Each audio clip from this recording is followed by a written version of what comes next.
Out of all the games, do you know the one game that Jesus is terrible at? We've all definitely played it. It's a childhood staple. It's caused our parents to panic at times when they've realized we're missing. It's also, by the way, a great way, little kids and brothers and sisters, take note, to get rid of an annoying little brother or sister for a time, especially if you delay searching for them, or if you just keep counting down in fractions of numbers. 4, 3, 2, 1.5, 1.25. Ready or not, here I come. Yes, it's hide and seek. Actually, I take it back. Jesus is not wholly bad at this game, only half bad. He's a great seeker, but a terrible hider. Now, you may be thinking, Father Kurt, you've really been on a childhood game kick lately. Last week in your sermon, you talked about bigger and better. This week, it's hide and seek. What's next?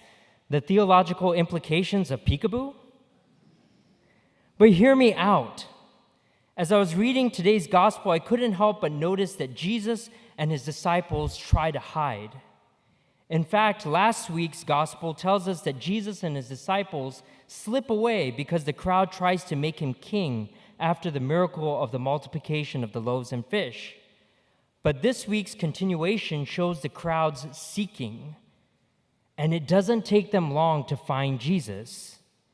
Case in point, terrible hider. But the fact that Jesus is a terrible hider should reassure us.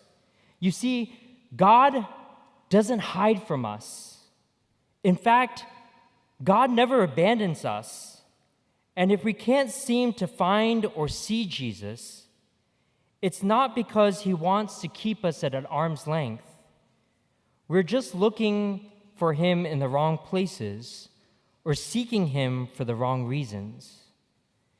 In some ways, it's easier for us to get to a point where we see the futility of earthly things in and of themselves.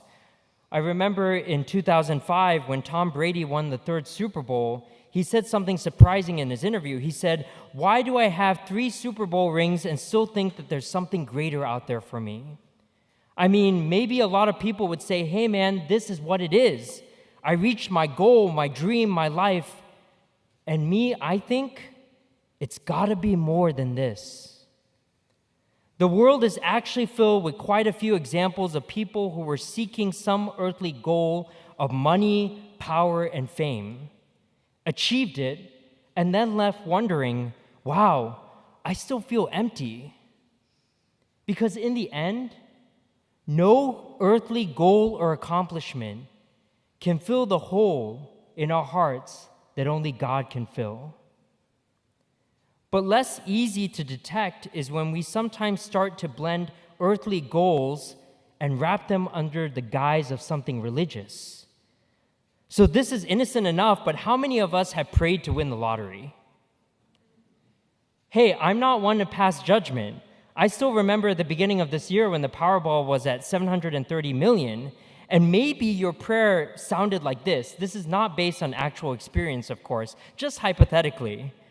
But, well, God, you see, if you grant me the winning ticket, there will be a cut in it for you. I'll donate it to the church, to the poor, and at 730 million, there's plenty to go around.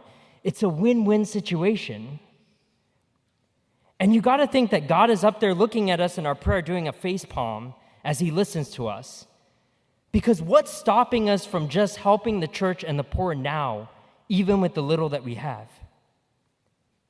The same thing with the crowd today. They go searching for Jesus and finding him across the sea ask, "Rabbi, when did you get here?" And Jesus immediately recognizes their intentions and says, "You are looking for me not because you saw signs, but because you ate the loaves and were filled." They overlooked the messianic signs that Jesus was performing, the ones pointing to his identity as God. They had their sights solely on the material benefits that Jesus could provide. They end up turning Jesus into someone who they thought they could get something out of, someone they could use to solve their immediate needs, such that they completely miss his identity and exactly what he was offering. And at times we have to ask ourselves, do we only seek God when we want something, or are we hungry for Jesus all the time? My grandmother and I love spending time watching movies or TV shows together, as you've probably heard throughout my homilies. And we watched pretty eclectic stuff from The Walking Dead to Downton Abbey, and we just finished this show called Young Sheldon, and it's a spin-off from The Big Bang Theory about a younger version of one of the characters, Sheldon. However, Sheldon's twin sister and older brother made me think of how many Christians, including myself, often approach God. In the show, Sheldon's twin sister is having difficulty hitting the ball in a softball game. So when encouraged by her mother to pray and ask for God's help, the result is a home run. She's like, I can definitely get behind this praying thing with these kind of results. Later in the show, we see that all her prayers are self-seeking, and when things don't go 100% her way, because God is not a genie who simply grants us wishes, she starts to rethink the prayer thing altogether.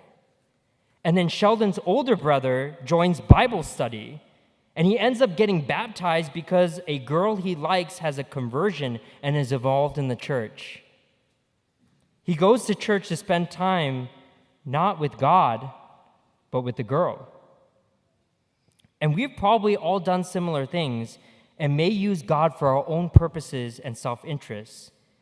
Even today's crowd saw Jesus as McDonald's on sandals, rather than being a bigger offering of himself as the bread of life. Jesus knew what it's like for people to look at him not as God, but as something they could exploit for their benefit. And it still happens today. It's why Jesus understands the plight of millions of people who are part of human trafficking, other human beings who are used and consumed for the temporary benefits of others. But incredible things can happen when people turn to God, not for something that they can get out of him, but allow him to work within them for the good of others. And I saw this most clearly just 2 days ago with the story of Father Ignacio from El Salvador, who served as a police chaplain and was part of a special mission on their force. Because one day he witnessed to his great shock an unexpected commercial transaction surrounding a piece of defective merchandise, quote unquote. A family in abject poverty with 5 children was offering to sell their 14-year-old son, Manuel, who was suffering from paralysis, for just $25. With the money from the transaction, the family intended to buy food to feed their remaining 4 daughters. At the same time, the prospective buyers, by selling Manuel's organs, intended to make a profit thousands of times greater than the investments they made. Everything about this situation is horrific, right? The abject poverty of this family, which led them to this desperate situation, the people who were willing to buy human beings as their property, or the cataloging of a paralyzed child as defective merchandise. However, Father Ignacio didn't hesitate to risk his life to save him, because what he did was he posed as a human trafficking buyer and purchased the boy at $1 above asking price. The boy Manuel was saved from abominable death for $26. Father Ignacio got him the treatment that he needed, and Manuel is alive today and grateful to Father for what he did and the sacrifice he made. So today, when somehow we can't see God present in our life, we might want to ask, why am I seeking him?